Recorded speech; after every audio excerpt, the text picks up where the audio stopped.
The Queen headed to Holyrood this morning to take part in the opening of the Scottish Parliament. This ceremony was particularly important as it focused on celebrating local heroes who have walked the extra mile to help their community during the COVID-19 pandemic, but it was also poignant for the Queen, as today marks her first opening of Holyrood without Prince Philip at her side. Speaking ahead of Her Majesty's speech, Sky News' Rhiannon Mills noted, "The Queen has attended every opening ceremony since 1999. This is the 6th session she will play a part in today. And I think for the 95-year-old monarch it will be wonderful to see that after 18 months where COVID has disrupted so much of the official work that she carries out today, again we will see some of the pomp and ceremony you would expect for a similar event." She will be accompanied today by Prince Charles and Camilla, known here in Scotland as the Duke and Duchess of Rothesay. On previous occasions, of course, she was joined by the Duke of Edinburgh, so I suspect there will be a poignancy to the fact that her husband, who passed away in April, is not at her side today. Indeed, the monarch mentioned her beloved husband Prince Philip, who died on April 9 at Windsor Castle, during her speech. The Queen addressed MSPs, First Minister Nicola Sturgeon and Presiding Officer Alison Johnston with a speech focused on the response to the pandemic, unity within Holyrood's debate chamber and her love for Scotland.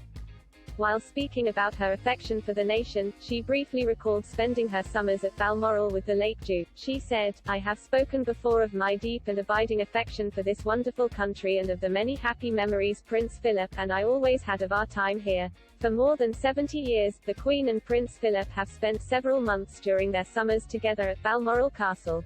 At Balmoral they would host guests and attend local events, including the Braemar Gathering. And they spent a more relaxed time together, free of most of the royal protocol in use at Windsor Castle or Buckingham Palace. In Scotland, the Duke of Edinburgh was known to handle the barbecue and while the Queen would do the washing up. In the speech, Her Majesty also acknowledged how the coronavirus pandemic has been trying for the country. After expressing her delight at being in Edinburgh, she congratulated the Scottish Government for being able to mark this new session of Parliament in a safe and welcoming manner during what has been a very trying period. In her speech, the monarch also called the Scottish Parliament for unity, urging MSPs to work together for Scotland. She said, "Members of the Scottish Parliament, as we all step out from adverse and uncertain times, occasions such as this today provide an opportunity for hope and optimism. Marking this new session does indeed bring a sense of beginning and renewal." The Scottish Parliament has been at the heart of Scotland's response to the pandemic, with people across this country looking for leadership and stewardship. And I hope you will remain at the forefront as we move towards a phase of recovery. While some of you will have differences of opinion, I trust you will continue to work together. She then encouraged MSPs to draw inspiration from the founding principles of wisdom, justice, compassion and integrity. Her Majesty added, "These words are a reminder of your responsibility to the people of Scotland and in the years ahead I hope you can reaffirm their importance to everything you do as a member of this Parliament."